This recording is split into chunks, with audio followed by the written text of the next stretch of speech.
Jadi jelas firman Tuhan bukan cuma hanya mengatakan bahwa ketika kita hidup kita harus memuliakan Tuhan, tetapi dalam mati kita pun harus memuliakan Tuhan. Tetapi satu pengharapan kita sebagai orang percaya, kenapa Tuhan dimuliakan?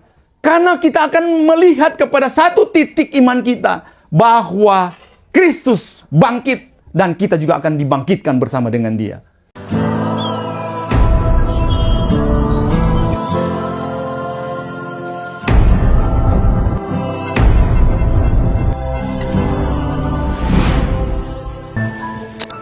Mari berdoa. Benar Tuhan, hati kami selalu percaya kepadamu. Apapun kondisi dan situasi yang terjadi, kami tetap berpegang teguh kepada iman kami. Kami tetap percaya kepadamu. Tuhan, terima kasih.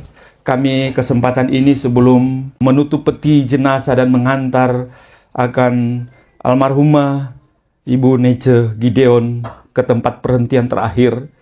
Kami akan mendengarkan firman Tuhan sebagai pengantar untuk menguatkan iman kami, teristimewa keluarga yang ditinggalkannya. Kami percaya Tuhan, firman-Mu bagaikan pedang bermata dua, sanggup memberikan kami kekuatan, bahkan sanggup juga kami bertahan di dalam setiap kondisi apapun. Terima kasih, berfirmanlah kepada kami, sebab kami sudah siap mendengarkannya. Demi Kristus Yesus kami berdoa. Amin. Ya. Shalom. Shalom buat keluarga yang sedang berduka cita, ya. Kita akan merenungkan satu tema yang saya berikan judul Tuhan dimuliakan di balik peristiwa kematian orang percaya. Allah dimuliakan di balik setiap peristiwa kematian orang percaya. Kita akan membaca di Ayub 1 ayat 21. Saya akan membaca buat saudara dan 19, 23 sampai 27 ya. Berkata begini, katanya, dengan telanjang aku keluar dari kandungan ibuku, dengan telanjang juga aku kembali ke dalamnya. Tuhan yang memberi, Tuhan yang mengambil, terpujilah nama Tuhan. Ayub 19 ayat 23 sampai 27 berkata, kiranya perkataanku ditulis dicatat dalam kitab, terpahat dengan besi pengukir dan timah pada gunung batu untuk selama-lamanya. Tetapi aku tahu penebusku hidup, dan akhirnya ia akan bangkit di atas debu. Juga sesudah kulit tubuhku sangat rusak, tanpa daging pun aku akan melihat Allah. Ayat 27, yang aku sendiri akan melihat memihak kepadaku. Mataku sendiri menyaksikannya, dan bukan orang lain. Hati nubariku merana karena rindu. Saudara, demikian jauh pembacaan firman Tuhan. Berbahagialah kita membaca dan merenungkan firman itu siang dan malam. Nah, Bapak Ibu Saudaraku, tampaknya kita paling sering berpikir tentang bagaimana kita dapat memuliakan Allah ketika kita masih hidup. Amin. Ketika kita masih hidup, kita berusaha bagaimana kita mau memuliakan Allah, mau menyenangkan hati Tuhan, memuliakan Allah. Namun saya bertanya-tanya, apakah kita seharusnya juga memikirkan tentang bagaimana kita dapat memuliakan Allah melalui kematian kita? Saudara, Paulus pernah berkata di Filipi 1 ayat 20, yang sangat kurindukan dan kuharapkan ialah bahwa aku dalam segala hal tidak akan beroleh malu, melainkan seperti sedia kala demikian pun sekarang Kristus dengan nyata dimuliakan di dalam tubuhku, baik oleh hidupku maupun oleh matiku. Jadi saudaraku yang dikasihi Tuhan, sebagai orang yang percaya kepada Tuhan, kita bukan cuma hanya memikirkan bagaimana kita memuliakan Allah ketika kita masih hidup, tetapi kita juga bagaimana memikirkan bagaimana memuliakan Allah ketika kita mati. Saudara, sama halnya ketika Yesus berkata kepada Petrus dalam peristiwa penampakan Yesus di seberang Danau Tiberias, dan kasihnya kepada Yesus di Yohanes 21 ayat 15 sampai 17, dan akhirnya dalam perkataan itu kemudian menyatakan bagaimana Petrus akan mati memuliakan Tuhan. Dikatakan Yohanes 21 ayat 19, dan hal ini dikatakannya untuk menyatakan bagaimana Petrus akan mati dan memuliakan Allah. Jadi jelas firman Tuhan bukan cuma hanya mengatakan bahwa ketika kita hidup kita harus memuliakan Tuhan, tetapi dalam mati kita pun harus memuliakan Tuhan. Saudara yang dikasihi Tuhan, tak seorang pun dari kita yang menyangka bahwa almarhumah Ibu Nece Gideon ini akan cepat pergi mendahului kita, bukan? Anak-anak pun kesaksian tadi itu mengatakan tiba-tiba mama pergi.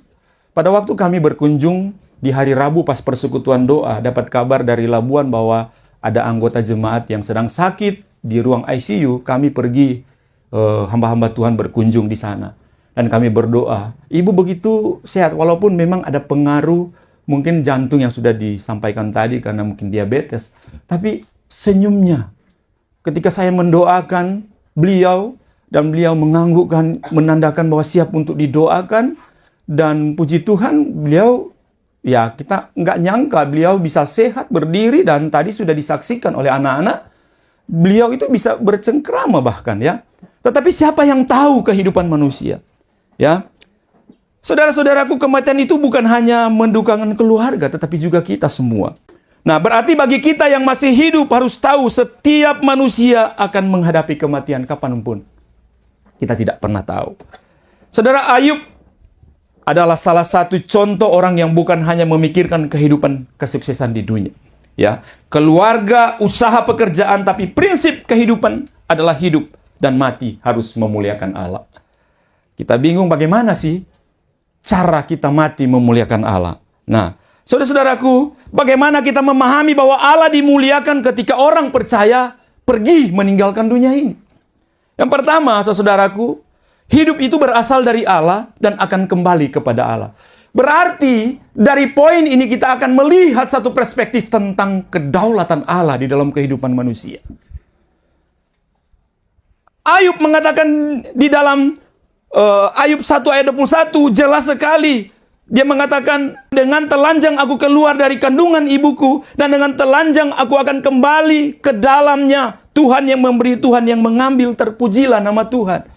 Perspektif Ayub merujuk kepada Allah yang hidup itu.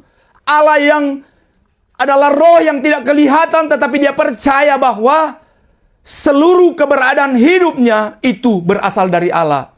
Itu adalah milik Allah. Jadi Bapak Saudara, dari perspektif ini kita pun akan melihat, berarti kematian orang yang percaya harus dilihat bahwa dia kembali kepada milik kepunyaannya. Siapa milik kepunyaannya? Dia adalah Allah Sang Pencipta kita. Saudara-saudaraku yang dikasihi Tuhan, kita Yesus Kristus, inilah yang menjadi satu kekuatan bagi kita. Bahwa dalam terang kematian, pengertian Ayub, kita dapat belajar bahwa hidup itu dari Allah sebagai sumber asal. Ya, Ayub baru saja sebenarnya menerima satu kabar bahwa seluruh ternaknya dirampas, bahkan anak-anaknya kemudian akhirnya tertimpa dan mati. Saudara, kalau jadi dalam kehidupan saudara, mungkin saudara akan tidak mau percaya kepada Allah yang model seperti ini. Bayangkan seluruh harta kekayaannya, baru anak-anaknya semua diambil. Ya, tinggal tersisa istrinya satu-satunya. Ya, istrinya satu-satunya mengatakan, "Kenapa kamu harus percaya kepada Allah? Kutuklah. Kenapa kau masih percaya kepada Allah yang model seperti ini?" Saudara, terkadang kita itu berpikir secara akal logika kita. Ketika sesuatu diambil daripada kita, kita mungkin merasa kecewa. Kenapa Tuhan Engkau yang hidup? Kenapa Engkau Tuhan yang Maha Kasih mengambil orang yang kita kasihi?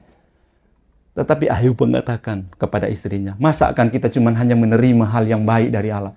Hal yang ketika jahat di mata kita, kok kita tidak mau menerima? Saudara, ini bukan jahat, di balik semuanya itu ada kebaikan Allah yang Tuhan sediakan. Maka dalam perspektif ini, kita melihat bahwa segala sesuatu, ketika melihat bahwa semua berasal dari Allah, kita nggak bisa protes. Karena segala sesuatu yang melekat pada diri kita, termasuk istri, suami, anak-anak, harta kekayaan, itu adalah milik Tuhan. Ketika Tuhan ambil, maka di sana Ayub mengatakan, terpujilah nama Tuhan yang memberi, Tuhan yang mengambil. Apa? Sama-sama, 1, 2, 3. Terpujilah nama Tuhan. Artinya apa? Allah dimuliakan di balik kematian orang percaya. Lalu kenapa saudaraku orang percaya biasanya ketika mau pergi ke rumah duka? Satu kali saya berjalan untuk pergi ke rumah duka, baru ada orang-orang yang kenalan saya juga yang bukan seiman dengan kita mengatakan, "Ih, mau kemana?" Saya bilang, "Saya mau ibadah ucapan syukur." Kok ibadah ucapan syukur? Kenapa? Karena kita tahu bahwa apa? Mau pergi ke dukaan kok ucapan syukur? Tidak kebalik logika antara dunia dan apa yang dikehendaki Tuhan. Bahwa ketika kita mengalami ini, segala sesuatu yang kita lihat itu berasal dari Allah. Yang keluar adalah wujud ucapan syukur. Makanya Ayub mengatakan, terpujilah nama Tuhan. Saudara yang dikasihi Tuhan, katanya, dengan telanjang aku keluar dari kandungan ibuku, dengan telanjang aku akan kembali ke dalamnya. Tuhan yang memberi, Tuhan yang mengambil. Terpujilah nama Tuhan. Memang kehilangan orang yang kita cintai, dalam arti absolut kita hanya tahu bahwa ketika orang percaya meninggal, mereka kembali kepada Sang Pemilik. Jadi bersyukur. Penderitaannya almarhumah Ibu Nelce Gideon ini sudah berakhir di dunia. Dia sudah senang ya di sorga. Saudara-saudaraku, dalam iman Ayub yakin bahwa dia akan kembali kepada Allah yang hidup. Dia akan melihat Allah yang hidup itu. Maka di dalam 1 Timotius 6 ayat 7 berkata, sebab kita tidak membawa sesuatu apa ke dalam dunia, dan kita pun tidak dapat membawa apa-apa ketika kita meninggal. Pemikiran ini sama dengan apa yang disampaikan Ayub, bahwa kematian itu adalah kehendak Allah, karena Tuhan yang mengambil, karena kita ini adalah milik Dia. Sehingga kita harus tahu bahwa selama kita masih hidup di dunia ini, mari kita lekatkan diri kepada Tuhan yang hidup, ya. Karena semua itu kita akan tinggalkan. Hanya sebatas 60 kali 2 meter kita akan bawa. Mungkin ditaruh di sana Alkitab. Ada kan biasanya budaya-budaya tertentu. Di dalam peti mati dikasih Alkitab. Bahkan ada dikasih emas. Buat apa saudaraku yang dikasih Tuhan? Mungkin kita menghargai beliau. Tapi pada akhirnya orang lihat dipigali kuburnya. Dipigali juga ada emas, saudara. Karena banyak peristiwa yang terjadi seperti ini. Saudara, Mazmur 116 ayat 5. Berharga mata Tuhan. Ya, kematian semua orang yang dikasihinya.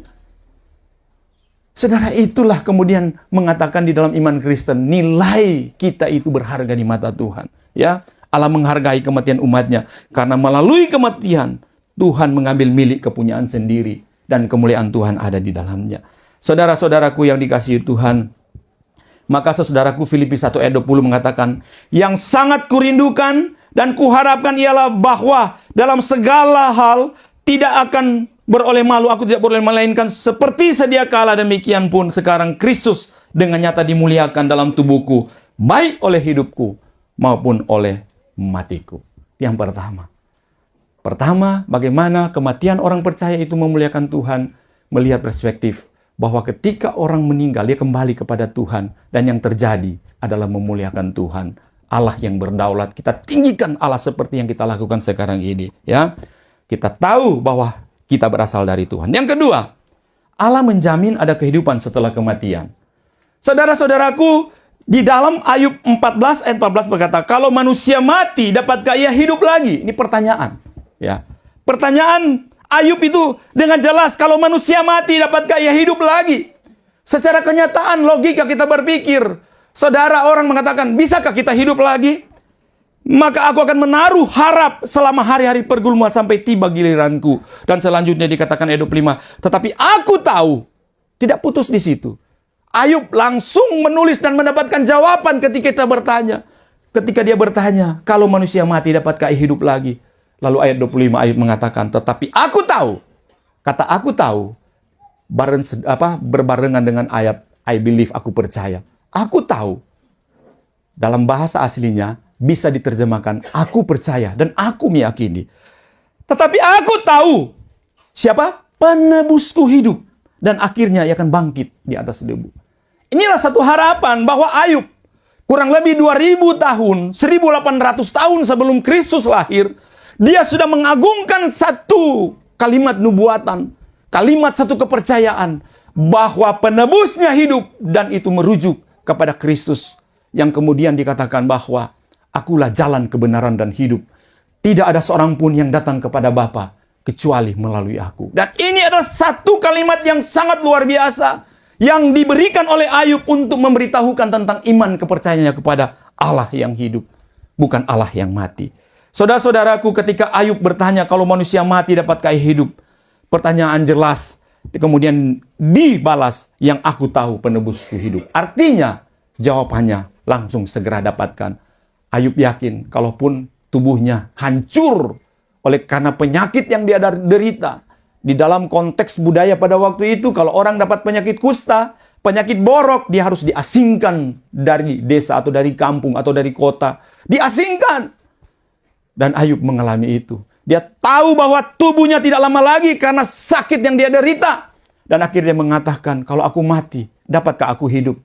Lalu dia menjawab, yang ku tahu penebusku hidup. Artinya ada satu pengharapan di balik apa yang Ayub alami. Sehingga Yohanes 10 ayat 25 berkata, jawab Yesus, akulah kebangkitan dan hidup. Barang siapa percaya kepadaku, ia akan hidup walaupun ia sudah mati. Dan setiap orang yang hidup dan yang percaya kepadaku, tidak akan mati selama-lamanya. Percayakah engkau hal ini? Saudara, Yesus memberitahukan satu kenyataan kehidupan orang percaya kepada murid-muridnya. Dan itu kalimat sudah pernah terungkap 2000 tahun atau 1800 tahun sebelum Kristus hadir di dalam dunia ini. Kalau dihitung zaman sekarang, mungkin ada 4000 tahun yang lalu. Pengakuan yang aku tahu penebusku hidup merupakan satu kalimat profetik. Satu kalimat nubuatan yang digenapkan di dalam Kristus Yesus sebagai Tuhan dan Juru Selamat kita. Saudara, 1 Korintus 15 ayat 17 berkata, dan jika Kristus tidak dibangkitkan, maka sia-sialah kepercayaanmu dan kamu masih hidup di dalam dosamu. Saudara-saudaraku yang dikasihi Tuhan, itulah sebetulnya kita adalah orang-orang percaya patut bersyukur.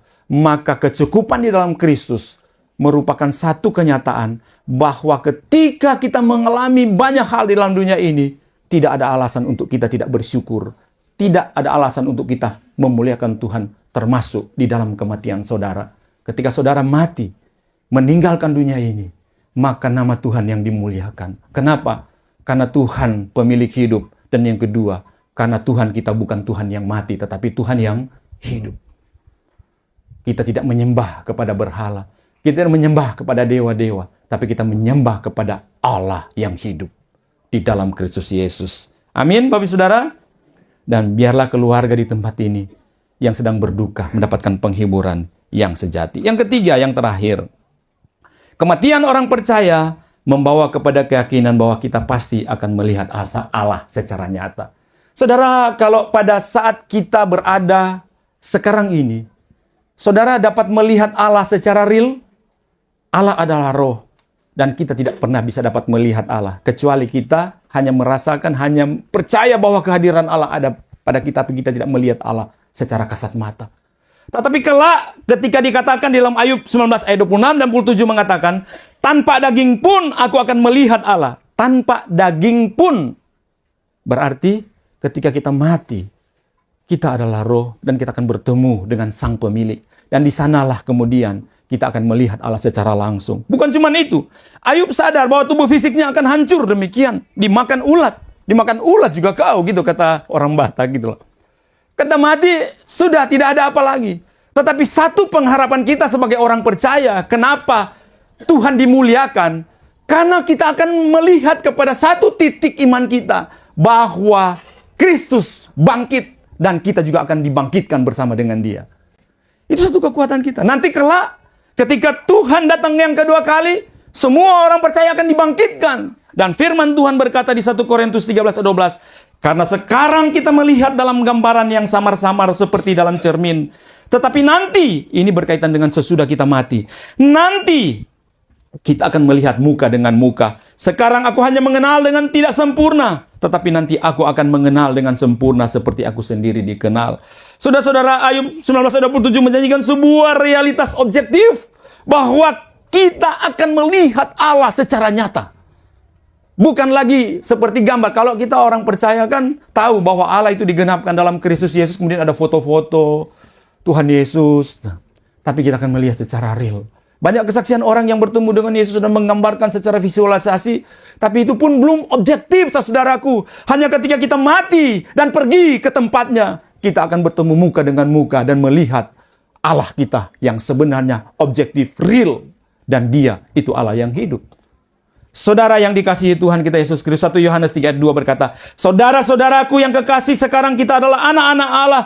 Tetapi belum nyata apa keadaan kita kelak. Akan tetapi kita tahu bahwa apabila Kristus menyatakan dirinya kelak, kita akan menjadi sama seperti Dia. Sebab kita akan melihat Dia dalam keadaannya yang sebenarnya. Kita akan melihat real. Selama ini kita cuma hanya angan 2000 tahun yang lalu. Dia sudah naik ke sorga. Dan kita cuma berangan-angan melihat dengan gambaran firman Tuhan. Dan memvisualisasi di dalam gambar. Ada di dalam gambar-gambar orang Kristen. Di rumah ada gambar Tuhan Yesus.